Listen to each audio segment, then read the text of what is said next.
Hello students.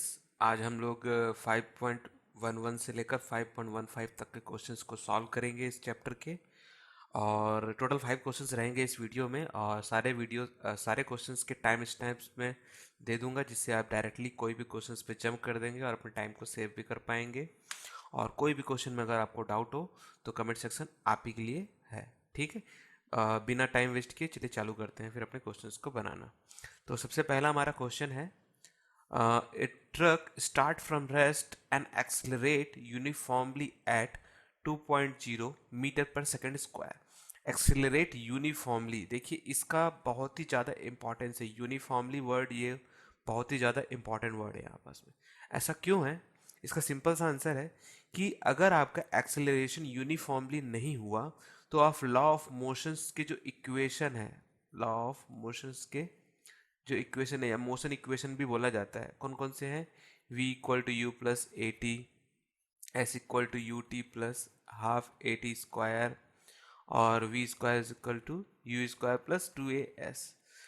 बहुत लोग को शायद मालूम भी होगा और बहुत लोग को शायद नहीं भी मालूम होगा कि अगर एक्सेलरेशन यूनिफॉर्मली नहीं हुआ तो आप इन इक्वेशंस का यूज़ नहीं कर सकते। आपका जो एक्सेलरेशन है उसे यूनिफॉर्म होना बहुत ही ज़्यादा ज़रूरी है इन इक्वेशन का यूज़ करने के लिए। ठीक है, इसीलिए यहाँ पास मैंने यूनिफॉर्मली लिख दिया है। ठीक है, okay. A truck start from rest, देखिए ये भी एक की पॉइंट यहाँ पास में दिया हुआ है। स्टार्ट फ्रॉम रेस्ट का मतलब होता है कि आपका इनिशियल जो वेलोसिटी है वो आपका 0 रहेगा। तो मैं गिवन दैट भी लिख देता हूँ यहाँ पास में, ज़्यादा बेटर रहेगा। तो u है आपका 0, एक्सेलरेशन आपको दे दिया है 2 मीटर पर सेकेंड स्क्वायर, लिखा है फिर आगे at t equal to 10 second a stone is dropped by a person standing on the top of the truck 6 metre high from the ground. ठीक है, तो उसके बाद क्या बोला? एट 10 सेकेंड में, at t equal to 10 second में एक पर्सन जो था वहां पास में आपका, उसने एक स्टोन को ड्रॉप किया ट्रक से, और जहां पास से ड्रॉप किया उसने, उसका हाइट जो था वो 6 metre height from the ground था। 6 मीटर ऊपर था वो आपका स्टोन।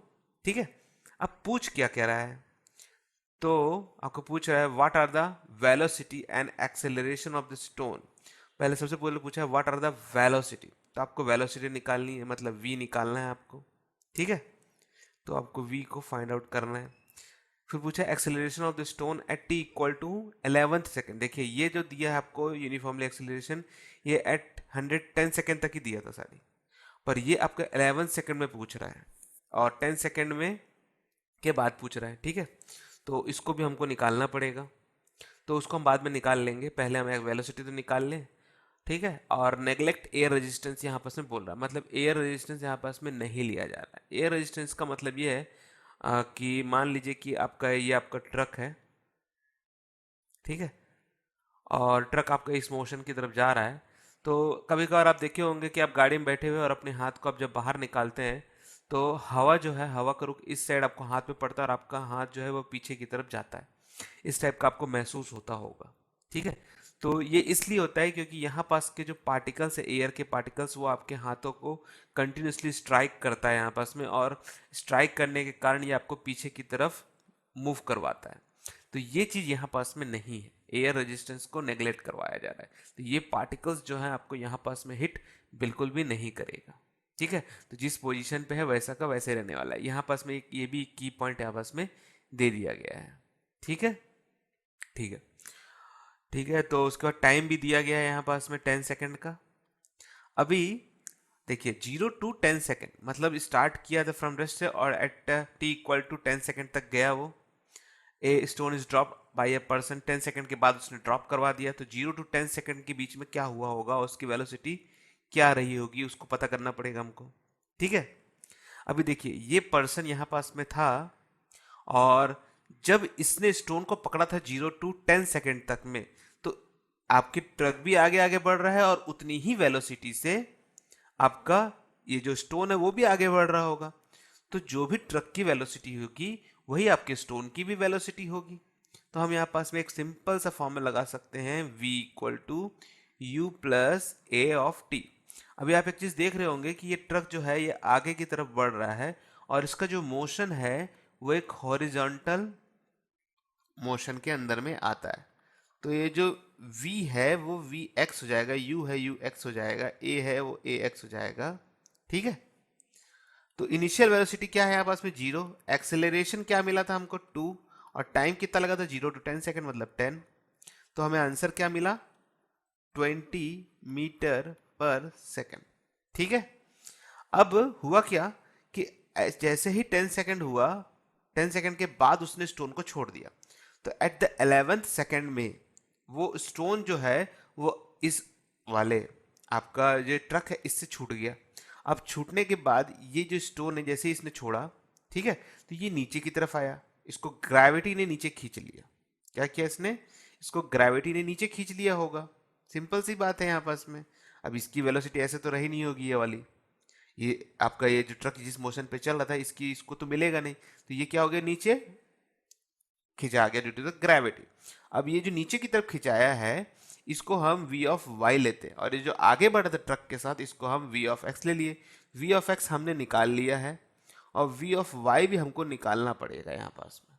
ठीक है, एट 11 सेकेंड की बात हो रही है यहाँ पास में। ठीक है, एट 10 सेकेंड तक तो हमें कोई प्रॉब्लम था ही नहीं, जो दिक्कतें आई हमको 11 सेकंड में आई, क्योंकि 11 सेकंड में स्टोन को जैसे ही उसने ड्रॉप किया होगा वैसे ही इसका v ऑफ x छूट गया और ये v ऑफ y पे चला गया। ठीक है, तो v of y equal to v of u of y plus a of y of t, ये तो जीरो है। a ऑफ y नीचे की तरफ ग्रेविटी जो होती है पॉजिटिव होती है, और ग्रेविटी को हम नॉर्मली 10 ले लेते हैं, 9.8 भी लेते हैं बहुत लोग, जब आपका मन करे। इस कैलकुलेशन को इजी करने के लिए मैंने इसको 10 लिया है। और टी टाइम कितना लिया गया आएगा यहाँ पास में, तो ये देखिए आपका यहाँ पास में बहुत लोग सोच रहे होंगे कि 10 सेकंड में लगा देता हूँ, पर ऐसा नहीं करना है। क्यों नहीं करना है, तो सिंपल सा रीज़न है कि जैसे इसने इसको ड्रॉप किया तो 10 से 11 सेकंड तक जब वो गया होगा तभी उसने ड्रॉप किया, तो 10 सेकंड से 11 सेकंड तक में जो उसका टाइम ड्यूरेशन था वो कितना था, 1 सेकंड का ही तो था ना, 11 सेकंड तक ही गया ना 10 से, तो कितना ड्यूरेशन हुआ 1 ही सेकंड का हुआ, तो यहाँ पास में जो टाइम ड्यूरेशन है वो 1 लेना है। इस चीज़ का आपको ध्यान देना होगा। तो ये हो गया 10 मीटर पर सेकेंड। ठीक है, बहुत लोग सोच रहे होंगे कि 10 सेकंड लगाना चाहिए था, पर ऐसा नहीं है। ठीक है, टाइम का आपको बहुत ज़्यादा ध्यान देना पड़ेगा यहाँ पास में। ठीक है, तो 10 से 11 सेकंड में वो आपका वर्टिकल पोजीशन भी ले रहा है। अभी एक चीज़ का आप ध्यान दीजिएगा, एयर रेजिस्टेंस नहीं है तो होगा क्या यहाँ पास में कि ये जो स्टोन जैसे ही इसने छोड़ा, एयर रेजिस्टेंस नहीं होने के कारण अब ये आगे की तरफ, अब इसको आप ऐसे समझिएगा कि आप ट्रक से ऐसे चल रहे हैं, ठीक है, ट्रक या बस में आप बैठे हुए हैं, ठीक है, और उसके बाद हुआ क्या कि सडनली आपने, बहुत लोग क्या गाड़ी को बंद कर देते हैं, या फिर बाइक में खासकर होता है जैसे ही पावर इसमें ऑफ कर दिया जाता है कंटिन्यूसली फिर भी ये मोशन में रहता है, और ड्यू टू द फ्रिक्शन के कारण ये रुकता है यहाँ पास में। ठीक है, इसको समझिएगा, ड्यू टू द फ्रिक्शन के कारण ये ट्रक जो भी होगा चक्कर में फ्रिक्शन पड़ेगा तभी ये रुकेगा, नहीं तो रुकने वाला तो है नहीं है। वैसे ही अब स्टोन को देखिए, जैसे ही स्टोन को इसने छोड़ा होगा, ठीक है, तो एट 10 सेकेंड में जो भी इसकी वेलोसिटी होगी, एट 10 सेकेंड में इसकी हॉरिजॉन्टल वेलोसिटी जो भी होगी, और एयर रेजिस्टेंस नहीं होने के कारण इसकी वेलोसिटी उतनी ही रहने वाली है जितनी भी होगी एट 10 सेकेंड में। तो कितनी थी 10 सेकेंड में, 20 मीटर पर सेकेंड थी, तो इसकी जो वेलोसिटी v ऑफ x वो 20 मीटर पर सेकेंड ही रहने वाली है आफ्टर द 10 सेकेंड के बाद भी, क्योंकि इस जैसे इसने स्टोन को छोड़ा तो इसको रोकने वाला कोई नहीं था। ठीक है, तो जैसे इसने इसको रोकने वाला तो कोई है नहीं, तो इसको रोकेगा कोई नहीं, तो इसकी जितनी भी वेलोसिटी इसने छोड़ते ट्रक के रिलीज करते टाइम पे हुई थी उतनी ही रहने वाली है, तो 20 मीटर पर सेकेंड तो इसको रहने ही वाला है। तो देखिए आपका स्टोन जो है वो ऐसे आगे भी बढ़ रहा है, और छोड़ने के बाद ये नीचे भी गिरना चालू कर दिया है, देखिए ऐसा। तो इसको v ऑफ y भी मिला, v ऑफ x भी मिला। अब ये दोनों अगर कॉम्पोनेंट मिलते हैं तो हमें जो वेलोसिटी चाहिए वो चाहिए रिजल्टेंट, तो इसका रिजल्टेंट वेलोसिटी कुछ ऐसा बनेगा यहाँ पास, देखिए पैराबोलिक शेप टाइप का कुछ दिखाई देता है। दोनों का रिजल्टेंट को लेके चलते, एक इधर खींच रहा है एक नीचे की तरफ खींच रहा है, ठीक है, और v जो रहेगा वो रहेगा अंडर रूट ऑफ v ऑफ x square plus v of y square. इस चीज़ को हम लोग पहले भी कर चुके हैं, पहले काफ़ी बार। ठीक है, तो v ऑफ x है 20 का स्क्वायर और v ऑफ y है 10 का स्क्वायर। बहुत लोग इसको 9.8 लेके भी चलते हैं, ये डिपेंड करता है कि आप क्या लेके चलना चाह रहे हैं। ठीक है, ज़्यादा फर्क नहीं आएगा आपके आंसर में। अगर आपको स्पेशली बोल देता है कि 10 लेके चलिए तब आप ले सकते हैं, या स्पेशली आपको बोल दिया कि 9.8 लेके चलिए तब आप 9.8 भी लेके चल सकते हैं, डिपेंड करता है। अगर दे दिया है तभी ऐसा, अगर नहीं दिया है तो 9.8 भी ले लीजिए या फिर 10 भी ले लीजिए, कोई फर्क नहीं पड़ता वहाँ पास में। स्पेसिफिकली आपको अगर बोल रहा है कि यही लेना है तभी आप उसको लीजिएगा, ठीक है, नहीं तो आपके कैलकुलेशन जिसमें ईजी बने वो आप लेके चल सकते हैं, ठीक है। तो ये 20 का स्क्वायर हो गया 400 और 10 का हो गया 100, प्लस करेंगे तो आएगा आपको √500 और इसका आंसर आएगा 10√5। और 10 का अगर आप अंडर रूट निकालेंगे, इसको जरूर कैलकुलेट करिएगा, ठीक है। तो 10 इंटू 2.236 आएगा और कैलकुलेट करने के बाद इसकी वैल्यू आएगी 22.36 मीटर पर सेकेंड स्क्वायर। और ये आपकी वैल्यू जो आई है 22.36 की वैल्यू जो आई है आपको, ये आपकी एक रिजल्टेंट वैल्यू रहने वाली है, ठीक है। कौन सी वैल्यू रहेगी? Resultant value. अभी ये रिजल्टेंट वैल्यू है तो इसका एंगल कितना रहने वाला है, ये ऐसा रहेगा या एक ऐसा रहेगा, ये डिपेंड करता है। तो मुझे इसका यहाँ से एंगल निकालने की ज़रूरत पड़ेगी। तो अगर मैं इसका एंगल निकालना चाहता हूँ तो मेरे को एक वर्टिकल और एक हॉरिजॉन्टल कंपोनेंट की जरूरत पड़ेगी। देखिए, अगर इसको मैं परपेंडिकुलर ले लूँ, अगर इसको मैं बेस ले लूँ तो मेरा काम हो जाएगा, है कि नहीं है। परपेंडिकुलर की वैल्यू भी मुझे मालूम है, बेस की वैल्यू भी मुझे मालूम है, तो मैं आराम से निकाल सकता हूँ। तो थीटा इक्वल टू आएगा tan इनवर्स ऑफ परपेंडिकुलर कितना है v ऑफ y और हॉरिजॉन्टल कितना है v ऑफ x। इतना सिंपल सा है। tan inverse of v of y कितना है? v ऑफ y है 10 और ये है 20, 0 0 कैंसिल, ये आएगा tan इनवर्स ऑफ 0.5। देखिए, इसका आंसर निकालना इतना इजी नहीं होगा, ये आपको डायरेक्टली नहीं दिया रहता है, इसके लिए आपको tan इनवर्स का चार्ट पढ़ना आना चाहिए। तो चलिए हम टेबल पे चलते हैं, ठीक है, और देखते हैं कि इसकी वैल्यूज को कैसे निकाला जाएगा। बहुत ही ज़्यादा इंपॉर्टेंट है ये भी। अगर आपको ये चार्ट नहीं दिया जा रहा है तो आपको खुद मांगना पड़ेगा, अगर नहीं देते हैं तो आपका पूरे मार्क्स आपको बनेंगे यहाँ पास में, आपको उसको देना ही पड़ेगा, कंपलसरी है, ठीक है। अगर आपको क्वेश्चन दिया है ऐसा तो आपको उसको चार्ट देना ही पड़ेगा, ठीक है। ठीक है, चलिए देखते हैं कि इसकी वैल्यूज को कैसे निकाला जाता है tan इनवर्स की। ओके, तो स्टूडेंट्स इस चीज़ को देखिए, ये आपका टेबल है, ठीक है। कौन सा टेबल है मैं आपको ऊपर दिखा देता हूँ स्क्रॉल करके। ये आपका नेचुरल टेंजेंट टेबल है, आपका tan इनवर्स वाला बोलते हैं जिसको हम लोग। अब इसमें हमको निकालना है 0.5। देखिए, ये वैल्यूज़ आपको यहाँ पास में दी गई है। इसमें ये वाले जो वैल्यूज़ होती हैं डिग्री होती हैं, और ये आपका मिनट है। सिंगल देखिए बार दिख रहा है, इसको हम मिनट बोलते हैं। और जो वैल्यूज़ है वो एक्यूरेट नहीं हो पाती हैं, और उसको मैनेज करने के लिए मीन डिफरेंस यहाँ पास में दिया रहता है, ठीक है। तो हमको निकालना है 0.5। देखिए ये 0.03 है, हमको चाहिए 0.5 तक। तो देखिए ऐसे आगे और बढ़ते जाइए आप, तो ये 2.5 देख रहे होंगे। इसी तरीके से आपको आगे बढ़ते जाना है, आपको 0.5 में जाना है। देखिए ये आया 0.5। 0.5 में आपको एग्जैक्टली 0.5 चाहिए, ठीक है।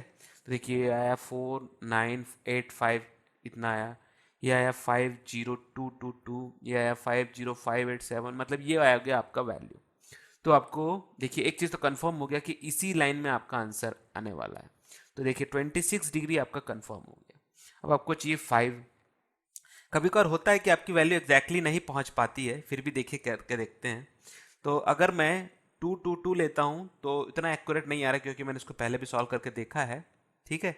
आपको नोट्स में ये मिल जाएगा चीज़ें।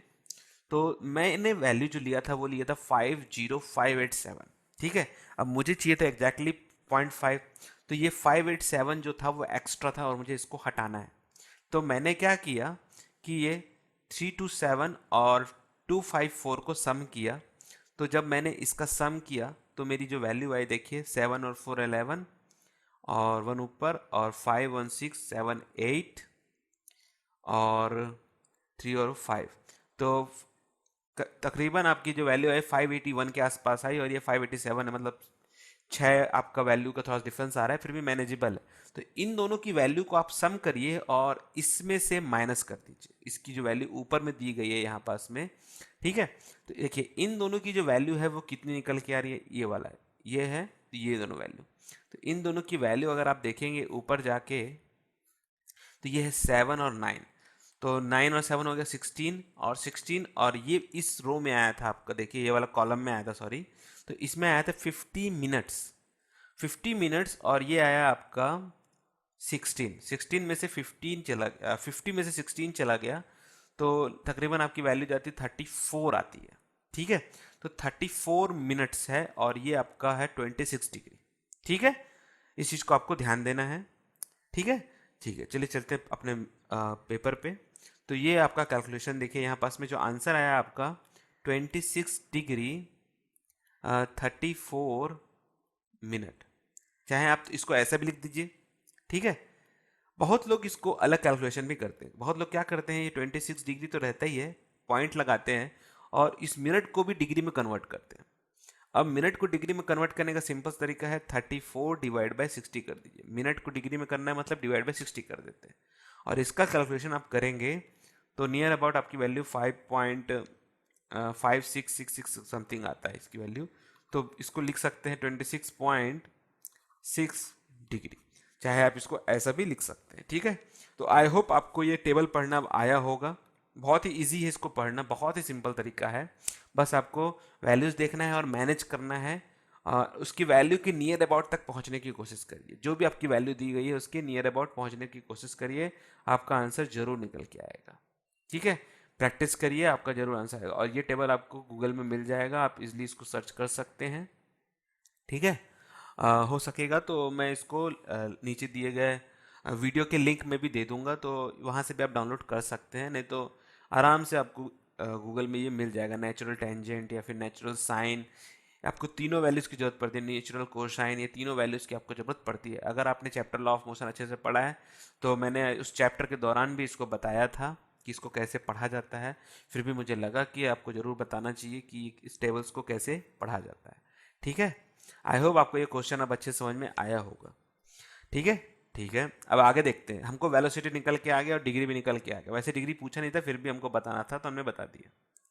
अब देखिए पूछा है acceleration of the stone at t equal to 11 second.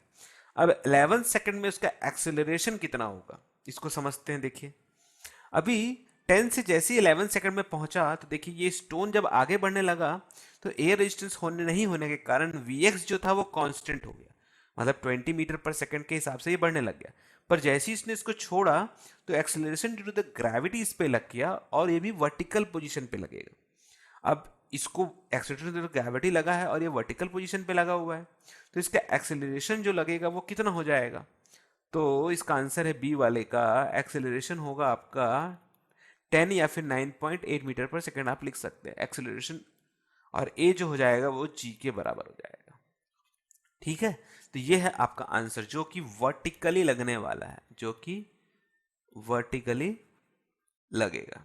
Okay है, इतना सिंपल सा था एकदम। तो क्वेश्चन आपको समझ में आना चाहिए। अगर क्वेश्चन समझ में आ गया तो आपका आंसर निकालना बहुत ही ज़्यादा इजी हो जाता है। ठीक है, ठीक है, तो ये क्वेश्चन में काफ़ी ज़्यादा टाइम लग चुका है ऑलरेडी, तो हम अब अगले क्वेश्चन की तरफ बढ़ते हैं। ओके स्टूडेंट्स, तो ये क्वेश्चन में बहुत ही सिंपल सा क्वेश्चन है, चलिए पढ़ के देखते हैं इसको। A bob of mass 0.5 kg hung from the ceiling of a room by a string of 2 meter long is set into oscillation। तो आपका एक बॉब है जो 0.1 kg का है और सीलिंग से उसको लटकाया गया है, और जिस स्ट्रिंग से उसको लटकाया है, ठीक है, हैंग किया गया है, वो आपका 2 मीटर लॉन्ग का है। उसके बाद क्या किया, उसको ऑसिलेशन पे डाल दिया गया। अब ऑसिलेशन पे डालने के बाद the speed of the bob at its mean position is 1 metre per second. Mean position का मतलब क्या होता है यहाँ पास में, बहुत ही सिंपल सा है। देखिए ये आपका स्ट्रिंग है और ये आपकी बॉब है। जब आप इसको ऑसिलेट कराएंगे ऐसा और इधर मोशन में, देखिए इधर एक बार इधर जाएगा फिर इधर आएगा, फिर ऐसे मोशन में आता रहेगा कंटिन्यूस, और इसकी ये वाली जो हाइट रहेगी वो सेम रहती है। एक बार ऐसे आएगा फिर इधर जाएगा फिर इधर आएगा फिर नीचे आएगा, ये कंटिन्यूसली ऐसा होने वाला है। तो this is the mean position और this is the extreme position. ठीक है, और ये आपका मीन पोजीशन है। तो इस पोजीशन पे जब ये इधर जाए या इधर जाए, दोनों में से किधर भी जा सकता है, इधर भी जा सकता है इधर भी, इसका जो वैल्यू रहेगा, स्पीड रहेगा, वो अपने मीटर पर सेकंड के हिसाब से रहेगा। अब पूछ क्या रहा है, what is the trajectory of the Bob if the string is cut. अब बोल रहा है कि इसके स्ट्रिंग को यहां से अगर काट दूं तो इसकी ट्रेजेक्ट्री क्या मिलेगी। अब किस पोजीशन की बात कर रहा है, देखिए बोल रहा है at one of its extreme position, मतलब इस पॉइंट पे अगर रस्सी को काटा जाए तो क्या होगा, एट इट्स मीन पोजीशन, या फिर इस पोजीशन पे अगर रस्सी को काट दिया जाए तो क्या होगा। तो देखिए एक्सट्रीम पोजीशन पे क्या होने वाला है, आपको थ्योरी पार्ट में नहीं लिख रहा हूँ, इसमें अच्छे से थ्योरी राइटिंग नहीं बनता है क्योंकि, पर मैंने वीडियो के डिस्क्रिप्शन में आपको पीडीएफ का लिंक दे दिया हूँ, तो उसमें आपको थ्योरी अच्छे से मिल जाएगी, ठीक है। तो एक्सट्रीम पोजीशन पे क्या होगा, इस पोजीशन पे जब बॉब आएगा तो वो टोटली रेस्ट पोजीशन पे आ जाता है, एकदम रुक जाता है, और due to the potential energy के कारण फिर से ये नीचे की तरफ आता है।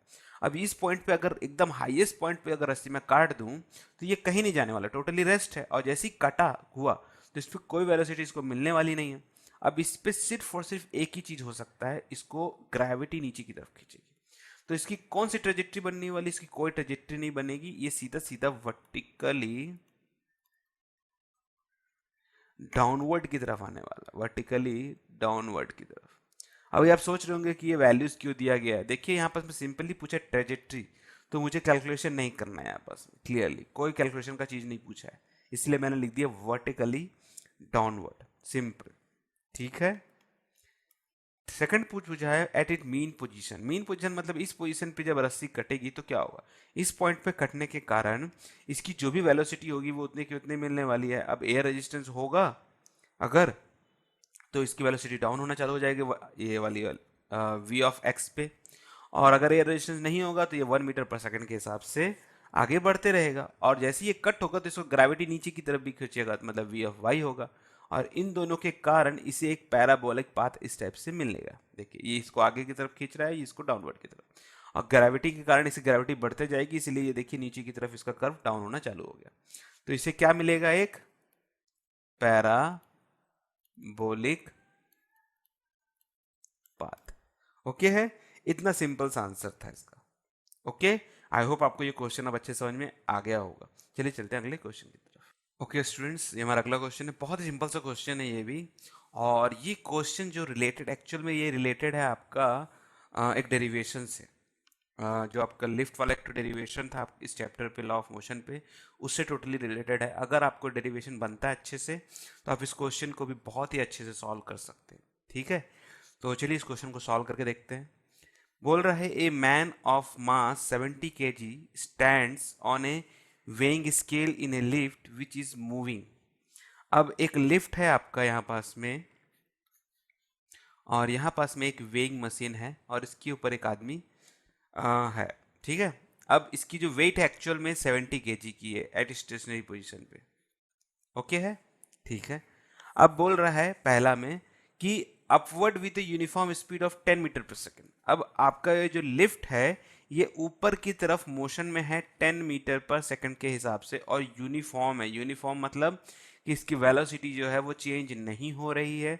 अब वेलोसिटी चेंज नहीं हो रहा है, इसका मतलब एक्सेलरेशन इसका जीरो है। तो एक एक करके सारे पॉइंट्स को कवर करते हैं हम लोग। तो इस पे जो इसको एक्सेलरेशन मिलेगा वो कितना है, जीरो, ठीक है। अब देखिए ये ऊपर की तरफ बढ़ रहा है, इसका जो मास दिया गया है इसको लिख लेते हैं हम 70 kg, ठीक है। अगर आपने रिएक्शन वाला अच्छे से टॉपिक को पढ़ा होगा, इसके डेरिवेशन को, तो आपको समझ में आया होगा कि इसका रिएक्शन जो है ऑब्जेक्ट, जैसे ये पर्सन इसके ऊपर चढ़ेगा, ठीक है, तो हमें ये वेइंग मशीन कुछ लोड दिखाता है।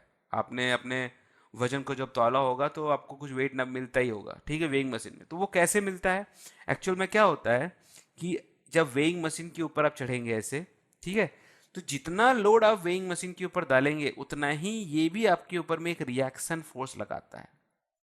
कभी कभार ऐसा भी होता है कि बहुत लोग अगर अपने पंजे से इस वेइंग मशीन को दबाएंगे तो उनका वेट थोड़ा ज़्यादा भी दिखाता है। तो ये क्या होता है, इसलिए ऐसा नहीं कि आपका वेट बढ़ गया है, आपने क्या किया, इस पे एक्स्ट्रा फोर्स लगा दिया अपने पंजे के द्वारा, जिसके कारण रिएक्शन फोर्स बढ़ गया और इसकी कैलकुलेशन बढ़ जाती है। तो कुल मिला के जितना भी फोर्स आप लगाएंगे, अब वो फोर्स क्या है, फोर्स है आपका यहाँ पास में mg वाला, ठीक है। तो इस पे जो फोर्स लग रहा है mg वेट वाला, ठीक है, वही उसका रिएक्शन फोर्स R निकल के आता है और वही वेइंग मशीन में शो करता है, ठीक है। अभी ये ऑब्जेक्ट जो है यूनिफॉर्मली ऊपर की तरफ बढ़ रहा है, मोशन में आ रहा है, ठीक है। तो जो फोर्स का फॉर्मूला है, देखिए ऊपर की तरफ बढ़ रहा है तो ऊपर की तरफ कौन सा रिएक्शन फोर्स है, तो इसलिए इसको R लिखते हैं, और mg जो है वो नीचे की तरफ लग रहा है, इसे हम -mg लिखते हैं, ठीक है। तो इस जो लिफ्ट है इसका मोशन जिस साइड रहेगा उसकी वैल्यू को पहले लिखते हैं। तो लिफ्ट अगर ऊपर की तरफ जा रहा है तो रिएक्शन फोर्स ऊपर की तरफ लगता है हमेशा ऑब्जेक्ट के, तो आर को पहले लिखेंगे, अगर ये लिफ्ट नीचे की तरफ आता तो एम जी को पहले लिखते हैं। फोर्स का फॉर्मूला होता है mass into acceleration, mass into acceleration में ए जीरो है तो ये वैल्यू जीरो हो जाएगी, ये होगा आर माइनस एम जी, तो ये वैल्यू आएगा R equal to m g.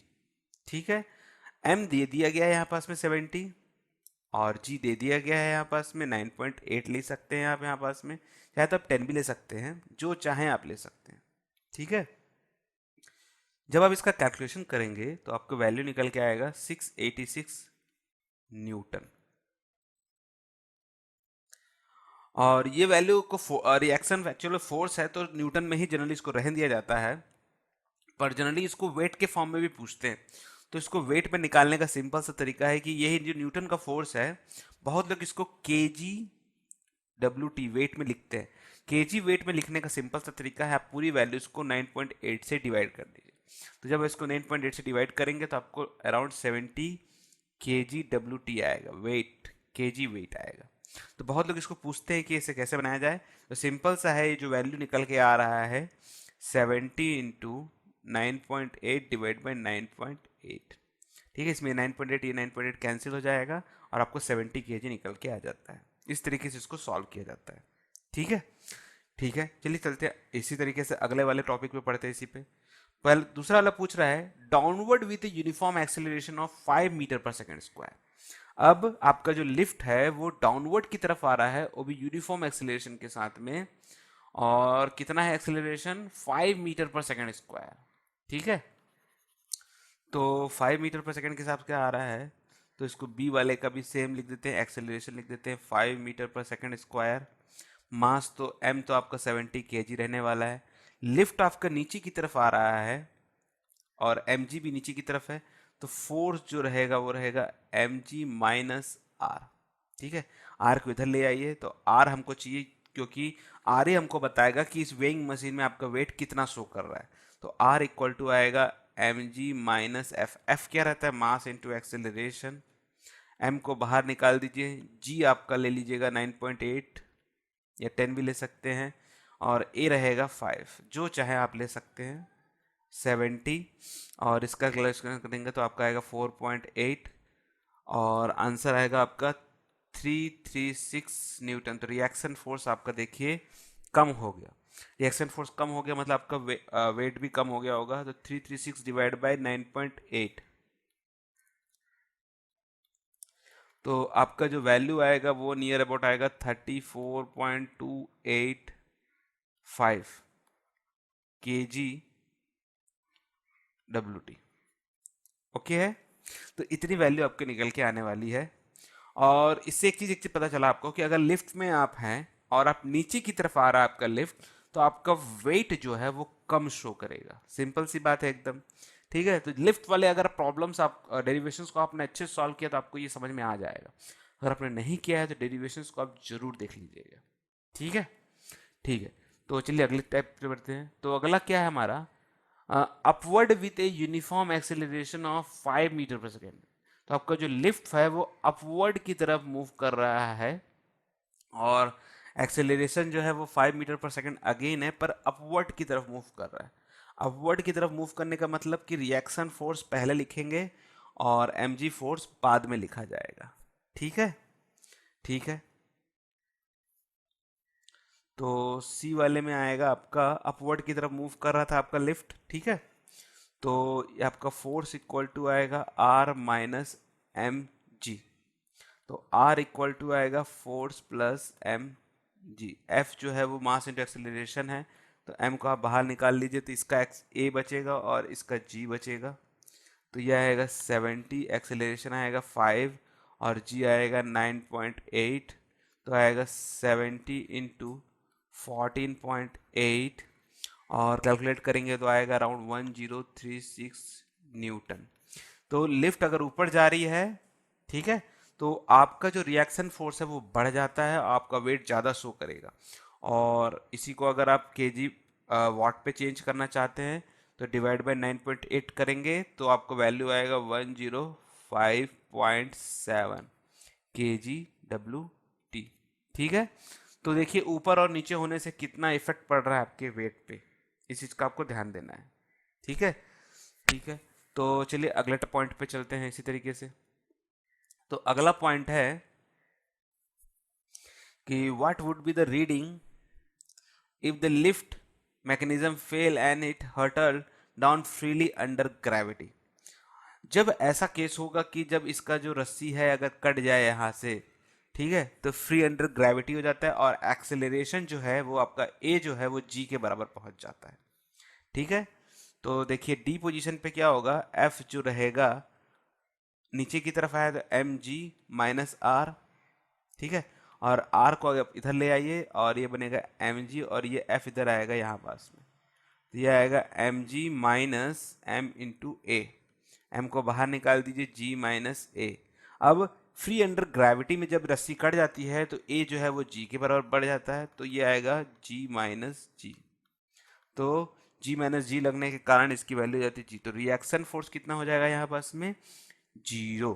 तो रिएक्शन फोर्स अगर जीरो हो गया तो वेइंग मशीन कितना शो करने वाला है, जीरो ही शो करने वाला है। और जब जीरो शो करता है तो इसको हम बोलते हैं वेट लेसनेस। इसके बारे में भी आपने पढ़ा होगा। तो रिएक्शन फोर्स अगर जीरो शो करा तो इसे हम वेटलेसनेस बोलते हैं। ठीक है, आई होप आपको ये क्वेश्चन अब अच्छे समझ में आ गया होगा। ठीक है, ठीक है, चलिए चलते हैं अगले क्वेश्चन की तरफ। ओके स्टूडेंट्स, तो बहुत सिंपल सा क्वेश्चन है ये भी। देखिए ये कुछ ग्राफ पैटर्न वाला क्वेश्चन दिया गया है, चलिए पढ़ के देखते हैं। लिखा गया है figure 5.16 shown that the position time graph, ये आपका पोजीशन टाइम ग्राफ है, of A particle of mass 4 kg, और एक पार्टिकल है जिसका मास 4 kg का है। व्हाट इज द फर्स्ट दिया गया है the force of the particle for, तो फोर्स पूछ रहा है किस टाइम पे, जब t is less than 0, t is greater than 4 second और t is in between 0 and 4 second, तो दोनों के बीच में जब रहेगा तब। तो ये हो गया आपका जीरो पोजीशन वाला, और 0 to 4 सेकेंड वाली ये हो गया, और आफ्टर टी सेकेंड मतलब 4 सेकेंड से ज़्यादा मतलब कि ये वाली पोजीशन आपकी हो गई। फोर्स हमको निकालना है इसमें। ठीक है, तो तीनों पोजीशन का अपन फोर्स अगर देखते हैं, देखिए इसको सिंपल सा बहुत है। जब आपका टाइम 0 से कम हो, तो इस पोजीशन की बात हो रही थी यहाँ पास में, तो फोर्स इसका कितना निकल के आएगा। तो अगर आप फोर्स की बात करते हैं इस पोजीशन पे, तो 0 पे देखिए इसका जो डिस्टेंस है वो तो बढ़ नहीं रहा है, यहाँ ऊपर में कहीं पे भी डिस्टेंस बढ़ा नहीं है, तो इसे हम एज ए रेस्ट पोजीशन मान सकते हैं, डिस्टेंस अगर बढ़ा नहीं है तो। ठीक है, तो रेस्ट पोजीशन पे कोई फोर्स नहीं लगता है, तभी तो वो रेस्ट पोजीशन पे है। फोर्स लगता तो जरूर मोशन पे आता, वो है कि नहीं है। तो इसका मतलब है कि टाइम जब 0 से कम हो तो फोर्स कितना होने वाला है आपका, 0। फिर बोल रहा है 4 सेकंड से ज़्यादा, 4 सेकंड से ज़्यादा में यहाँ से यहाँ तक का देखेंगे अगर आप, तो इस पे भी डिस्टेंस पे कोई चेंज नहीं आया, 3 मतलब 3, इस पे और कोई चेंज नहीं आया। तो टी जब 4 सेकंड से ज़्यादा हो जाए तब भी जो फोर्स है वो कितना होने वाला, डिस्टेंस तो बढ़ा नहीं, मतलब वो रेस्ट पोजीशन पे है इस पॉइंट पे भी, तो ये भी जीरो होने वाला है फोर्स। फोर्स जीरो क्यों होने वाला है, मास इंटू एक्सेलरेशन इसका फॉर्मूला होता है। एक्सेलरेशन का मतलब चेंज इन वेलोसिटी होता है, और वेलोसिटी में कोई भी चेंज नहीं आया क्योंकि वेलोसिटी ही नहीं है अगर, ठीक है, वेलोसिटी ही नहीं है तो एक्सेलरेशन का तो सवाल ही नहीं उठता है। अभी देखिए 0 से 4 सेकंड के बीच में देखिए, इस यहाँ से यहाँ तक में अगर आप देखेंगे तो ये आपको एक स्ट्रेट लाइन जैसा दिखाई देगा। स्ट्रेट लाइन का मतलब क्या होता है कि जो वेलोसिटी है आपकी वो क्या होने वाली है, यूनिफॉर्म होने वाली है। वेलोसिटी आपकी क्या होगी, यूनिफॉर्म। ठीक है, अब वेलोसिटी अगर यूनिफॉर्म है तो एक्सेलरेशन पे कोई चेंज आने वाला है क्या, नहीं। एक्सेलरेशन पे अगर कोई चेंज नहीं आएगा तो फोर्स के साथ क्या होने वाला है, 0। तो सिंपल सा आंसर है इसका भी, फोर्स क्या होने वाला है आपका यहाँ पास में भी, 0। तीनों पॉइंट पे जो फोर्स मिलेगा वो 0 मिलने वाला है। ओके है, ठीक है, आगे देखते हैं। सेकंड पूछ रहा है impulse at t equal to 0 second and t equal to 4 second. अब देखिए ये इम्पल्स है, इम्पल्स का सबसे पहले आपको फॉर्मूला मालूम होना चाहिए। फॉर्मूला होता है force into change in time. आपका जो भी टाइम में चेंज आ रहा है उस पे जो फोर्स लगेगा उसे हम इम्पल्स बोलते हैं। ठीक है, फोर्स का एक इसका फॉर्मूला एक और बना सकते हैं हम लोग। फोर्स का फॉर्मूला होता है m change into velocity upon time del t, और ये डेल टी है, कैंसिल होके बनेगा एम वी माइनस यू। ठीक है, चेंज इन मोमेंटम बोलते हैं इसको हम लोग। तो हमारे पास में एक और फॉर्मूला यहाँ पास में निकल गया।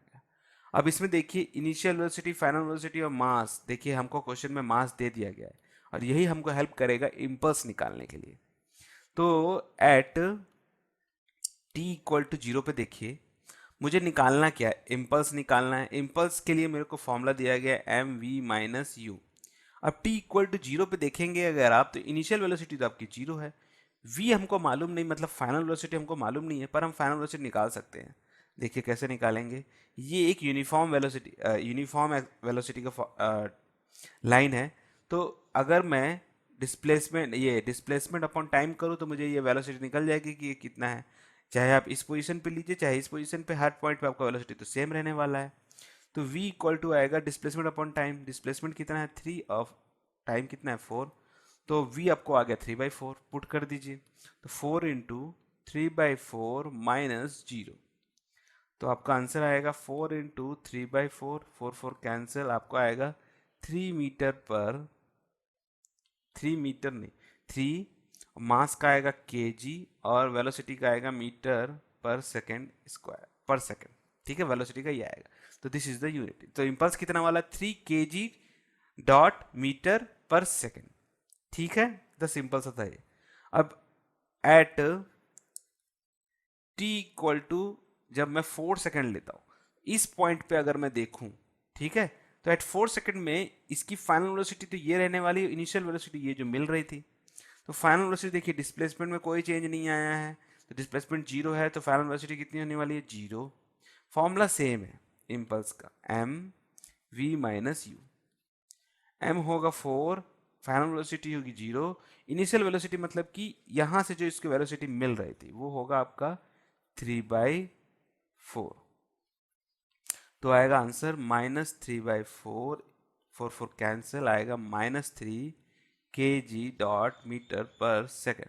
तो जो इम्पल्स मिल रहा है आपको, नेगेटिव इम्पल्स मिलेगा यहाँ पास में, चेंज इन टाइम के हिसाब से जो फोर्स आपको लग रहा है with respect to time change में, वो आपको क्या मिलने वाला है यहाँ पास में, नेगेटिव मिलने वाला है। ठीक है, consider one dimension motion only, इसको वन डायमेंशन में ही इसको क्रॉस चेक करना है, इसको याद रखिएगा। वन डायमेंशन का मतलब इसको टू डायमेंशन में शो नहीं करना है। ठीक है, टू डायमेंशन का मतलब ये जो एक्स पोजीशन है ये एक्स पोजीशन मतलब एक्स कोऑर्डिनेट पे भी जाएगा और वाई कोऑर्डिनेट पे भी जाएगा, तो हम ऐसा नहीं चाहते हैं। हम चाहते हैं कोई भी कोऑर्डिनेट पे जाए, एक्स पे जाए, वाई पे जाए, जेड पे जाए, किसी पे भी जाए, सिर्फ एक ही पे जाना चाहिए। अगर सिंगल पे गया मतलब कि वन डायमेंशन कहलाएगा। ओके है, ठीक है, चलिए चलते हैं अगले क्वेश्चन और लास्ट क्वेश्चन की तरफ बढ़ते हैं। ओके स्टूडेंट्स, बहुत ही सिंपल सा क्वेश्चन है ये भी। अगर आपने स्ट्रिंग का टॉपिक अच्छे से पढ़ा होगा तो ये क्वेश्चन भी बहुत ही सिंपल सा है। नहीं भी पढ़ा है तो कोई प्रॉब्लम नहीं होगा आपको ये क्वेश्चन समझने में। देखिए क्या लिखा हुआ है क्वेश्चन में, two bodies of mass 10 kg and 20 kg respectively kept on a smooth horizontal surface. तो आपका दो बॉडी रख दिया गया है, एक 10 kg का है और एक आपका 20 kg का मान लीजिए। ठीक है, are tied to the end of a light string। Horizontal surface पर रख दिया गया are tied to the end of a light string, और इन दोनों को एक लाइट स्ट्रिंग से ऐसे बांध दिया गया है। ठीक है, ठीक है। A horizontal force F equal to 600 newton is applied to A B along the direction of the string. पहले ए पे लगाया उसने 600 न्यूटन का, और सेकंड बार में बी पे लगाया, तो ये बी है और ये आपका ए है। तो फर्स्ट पॉइंट पे इसने किस पे लगाया, ए पे लगाया, तो मान लीजिए ए पे लगाया तो ये इधर लगा आपका फोर्स 600 न्यूटन का। तो होता क्या है, जैसे आपने स्ट्रिंग से इसको लगा तो दिया, अब इसने इसको इधर खींचा तो ए वाला तो आसानी से खींचा जाएगा, पर होगा क्या, ये स्ट्रिंग जो है इसके साथ अटैच है और यही स्ट्रिंग इसके साथ में भी अटैच है, तो ये वाला इसको रोकने की कोशिश करेगा। अब रोकने की कोशिश करने के कारण ये जो स्ट्रिंग है इस पर स्ट्रेच आएगा। स्ट्रेच आने का मतलब ये फोर्स इधर लगाएगा, इसको इसको नीचे इधर खींचेगा और ये वाला इसको इस साइड में खींचेगा, और इसको बोलेंगे T1 टेंशन। अब ये T1 जो टेंशन फोर्स हमको मिल रहा है, ये जो टेंशन लग रहा है स्ट्रिंग पे, ठीक है, तो पूछा भी वही है, what is the tension in the string in each case. तो ये टेंशन हमको पूछ रहा है। अब ये टेंशन किसके ऊपर डिपेंड रहेगा, या इसके ऊपर में डिपेंड रहेगा कि इनके ऊपर में किसी के ऊपर डिपेंड रहेगा। तो जो टेंशन फोर्स होता है वो आपका डिपेंड रहेगा ये लास्ट वाले इस पे, मतलब क्योंकि देखिए ए वाला तो खिंचा जाता पर रोका किसने, रोका है इसने स्ट्रिंग ने रोक दिया। और ये स्ट्रिंग किसके कारण खिंचा रहा है, इसके कारण खिंचा रहा है। सिंपल सी बात है कि अगर आप एक दीवार पे एक रस्सी लगा दीजिए और आप इस रस्सी को खींचना चालू करिए, ठीक है, तो इस रस्सी पे आप जितना भी फोर्स लगा दीजिए, अगर ये दीवार चाहे तो इस स्ट्रिंग को रोक सकता है, जिसके कारण आप जितना भी फोर्स लगा दीजिए ये स्ट्रिंग आगे नहीं बढ़ने वाला है। तो इस स्ट्रिंग पे जो फोर्स लग रहा है वो कौन लगा रहा है, देखिए इस पॉइंट पे ये इधर लग रहा है और इस पॉइंट पे ये इधर लग रहा है। तो इस पे जो फोर्स लग रहा है वो ये दीवार लगा रहा है। तो हमें भी जो T1 मिलेगा वो है ये वाला बॉक्स लगाएगा, ठीक है, फर्स्ट कंडीशन के लिए। और सेकंड कंडीशन के लिए जब इस पे लगेगा तो ये ए वाले पे टेंशन जो बनाएगा, जो भी बनाएगा ए वाला टेंशन वो बनने वाला है, ठीक है। ठीक है, तो टेंशन का जो फॉर्मूला हमको निकल के आएगा वो T1 का जो भी फॉर्मूला हमको निकल के आने वाला है, मतलब ये जो बॉक्स है आपका, ये जितना भी एक्सेलरेट हो जाए ये 600 न्यूटन के कारण वही हमारा रहने वाला है। तो T1 हमारा निकल के आएगा मास इनटू एक्सेलरेशन, ठीक है, सिंपल सा है। अब ये जो मास हमको निकल के आ रहा है, ठीक है, वो किसका हम लें, तो हम तो इसका लेंगे। तो ये अगर इसको मैं m2 ले लेता हूँ और इसको मैं m1 ले लेता हूँ, तो इसको m2 ले लीजिए। तो m2 कितना दिया गया है यहाँ पास में, 20 kg का दिया गया है यहाँ पास में, ठीक है। और एक्सेलरेशन कितना दिया गया, एक्सेलरेशन तो दिया नहीं है, हमको निकालना पड़ेगा। एक्सेलरेशन का एक फॉर्मूला होता है फोर्स अपॉन मास, एक्चुअल में फोर्स इक्वल टू होता है मास इंटू एक्सेलरेशन। फोर्स हमको दे दिया गया है 600 न्यूटन, मास हमको दे दिया गया है, दोनों का मास जोड़ दीजिए तो हमको मास निकल जाएगा। क्योंकि जब फोर्स लगेगा तो दोनों बॉडी मूव करेगा ना, तो दोनों बॉडी मूव करेगा तो ये एक सिस्टम कहलाएगा, इसलिए दोनों का मास जोड़ना बहुत ही ज़्यादा जरूरी है। तो ये आएगा 30, 0 0 कैंसिल, 3 1 जा 3 2 जा, तो 20 मीटर पर सेकेंड स्क्वायर, इसको यहाँ लिख दीजिए। तो ये आएगा 20, तो आंसर आएगा 20 400 न्यूटन। तो T1 टेंशन जो मिल रहा है हमको, ठीक है, जब ए पे अप्लाइड होगा फोर्स तो हमें कितना मिल के आएगा 400 न्यूटन पे। और इस तरीके से बी वाले पे जब B along the direction of the string लगाएंगे, ठीक है, तो बी पे जब फोर्स लगेगा आपका, देखिए ए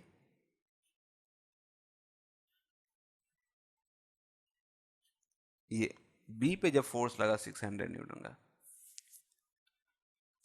तो ए वाला के कारण जो भी T1 टेंशन जनरेट होने वाला, देखिए T2 ले सकते हैं आप, कुछ भी ले सकते हैं जो भी आपका मन करे। तो T2 कितना आने वाला है, M1 ले लीजिएगा, M1 इंटू ए का वैल्यू कितना है जो भी रहने वाला है वो देख लेंगे हम लोग। तो M1 कितना है यहाँ पास में 10 और एक्सेलरेशन है 20, तो इसका आंसर आएगा 200 न्यूटन। इतना सिंपल सा आंसर था, ठीक है, एकदम सिंपल सा आंसर है। आई होप आपको ये क्वेश्चन अब अच्छे समझ में आ गया होगा। फिर भी मन में कोई डाउट होगा तो कमेंट सेक्शन आप ही के लिए, विदाउट एनी हेजिटेशन आप क्वेश्चंस को पूछ सकते हैं। और जितना हो सके खुद से प्रैक्टिस करने की कोशिश करिए, जितना ज़्यादा प्रैक्टिस करेंगे उतना ही अच्छा आपका न्यूमेरिकल्स बनेगा।